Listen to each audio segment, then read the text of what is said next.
আমরা ওলামায়ে কেরামরা চুপ থাকি নাই, চুপ ছিলাম না, কিন্তু বর্তমান কিছু কিছু আলেমরা সুবিধাবাদ হইয়া আজ আলেমদের পিছনে আঙ্গুল দেয়। কথা বলেন না কেন? একটা মানুষ যদি একটা স্টেজে 2 ঘন্টা কথা বলে, একটা কথা কিন্তু ভুল হতেই পারে। কথা বলেন না কেন?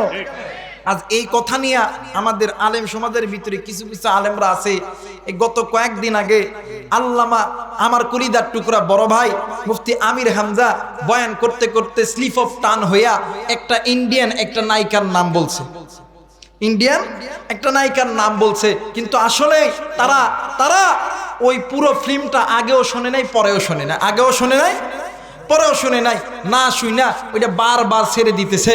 আমি যে মিডিয়ার ভাইরা ছেড়েছে সেই মিডিয়ার ভাইদেরকে বলবো, ভাইয়া আলেমদের ইজ্জত নষ্ট করতে এসো না। যেই পাবলিকগুলো এই কাজটা করতেছে তাদেরকেও বলি, আলেমদের ইজ্জত নষ্ট করতে এসো না, তোমরাও কিন্তু ওই পারে যেয়ে পড়বা। কথা বলেন ঠিক কিনা?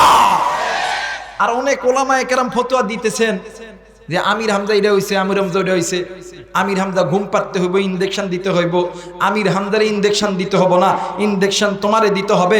আজকে তুমি ময়দানে কথা বলতেছো, এই কথা বলার পিছনে আমির হামজার নির্যাতন হয়েছে, তুমিও আমির হামজার মতন 3 বছর থাকো, ময়দানে মানুষ খুঁজে পাবা না। কথা বলেন ঠিক কিনা?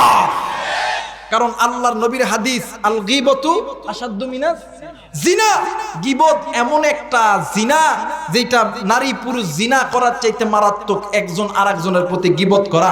আপনি আলেম হইছেন, আপনি হামজার বিরুদ্ধে আপনি বলতেছেন, এটা না বলে ফেসবুকে প্রচার না করে ডাইরেক্ট হামজা ভাইকে বলেন না, ভাই এই সম্বন্ধে আপনি মাপ চান। মাপ না চাওয়ার কথা বলিয়া তুমি হামজার বিরুদ্ধে কথা বলো। তোমাকেও বলতেছি, আজকে তুমি আলেমের বিরুদ্ধে কথা বলতেছো, আলেম হইয়া তোমারও কিন্তু একদিন অন্য আরেকজন ধরবে জোরে করে চাটা দিয়া। কথা বলেন ঠিক কিনা? 3.5 হাত মানে চিপা চিনেন আপনারা? কথা কয় না। 3.5 হাত চিপা চিনেন? কথা কয় না চিনেন? 3.5 হাত চিপা, লম্বায় 3.5 হাত, পাতালে 1.5 হাত, এটার নাম চিপা। এটার নাম কি? কথা বলেন, এটার নাম কি? কবর। আমি বলি এটা চিপা জায়গা। কি জায়গা? কথা কয় না। কি জায়গা এটা? চিপা জায়গা। এই সিপার একটা গল্প মনে হয়ে গেল, আপনাদেরকে বললে কি আপনাদের কষ্ট হবে? আমার ভাইরা, আগের যুগে আমরা দেখতাম যে প্রত্যেক গ্রামে গঞ্জের ভিতরে এক ধরনের লোক থাকতো, বগলের মধ্যে একটা কাঠের টুল লইতো, হাতে একটা ব্যাগ লইতো। এই টুল আর ব্যাগ লইয়া প্রত্যেকটা গ্রামে গ্রামে স্লোগান দিত, ডাক দেখ, এই দাড়ি চুল সেভ 10 টাকা। এটার নাম কি বাবা? কথা কয় না। এটার নাম কি? নাপিত।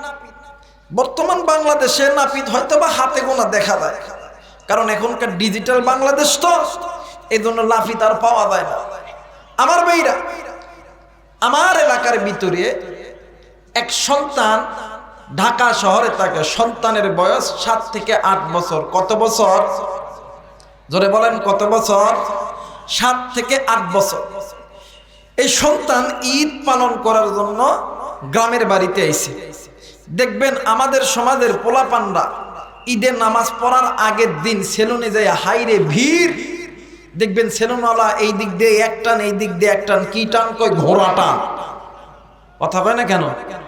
এই দিক নাই, এই দিক নাই, পিছনে আছে কই কি কাটিং, কই মোরগ ঝুটি।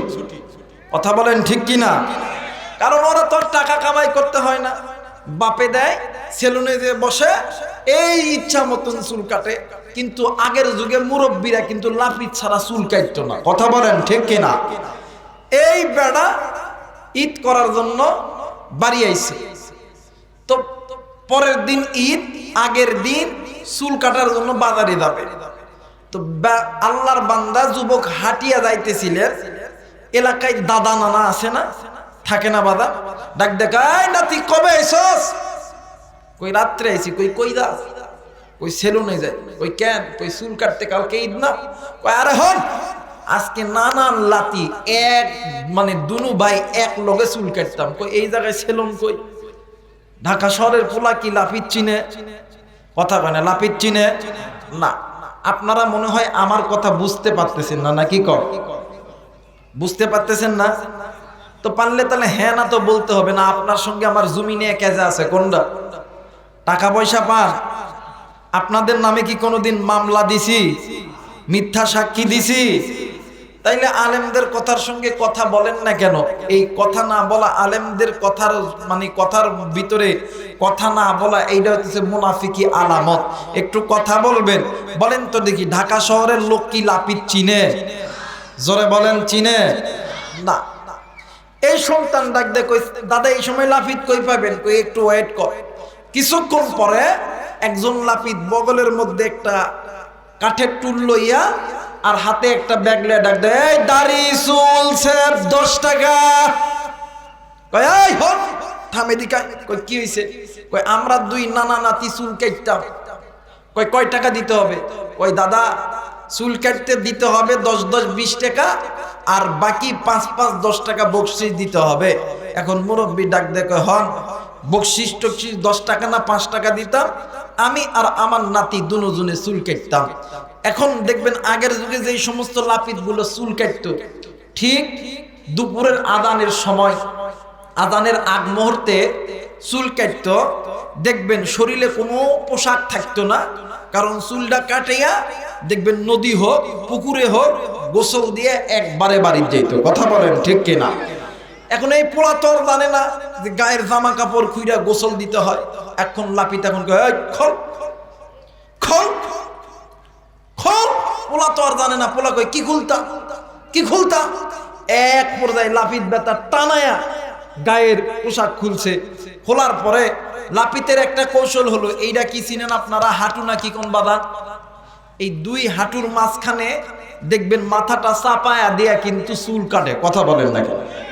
এটা লাপিতের কি একটা কৌশল। এটা লাপিতের কি, এটা লাপিতের একটা কৌশল।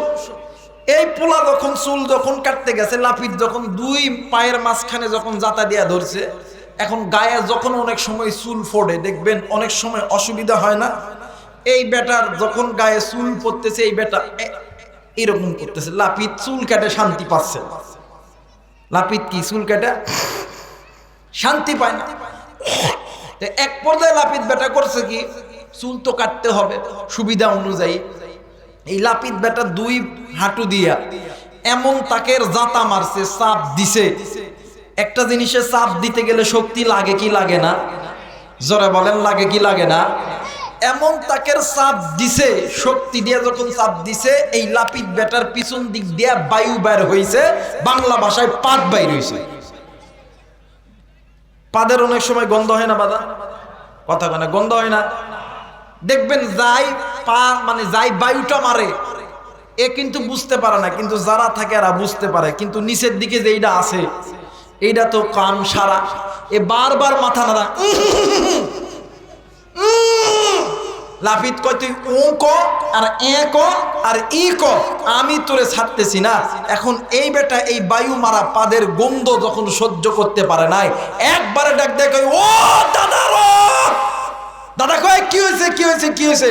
ওই লাপিত বেটা কেমন লাপিত গো দাদা, 1 মাস ধরে হাগে নাই। 1 মাস ধরে কি হাগে নাই?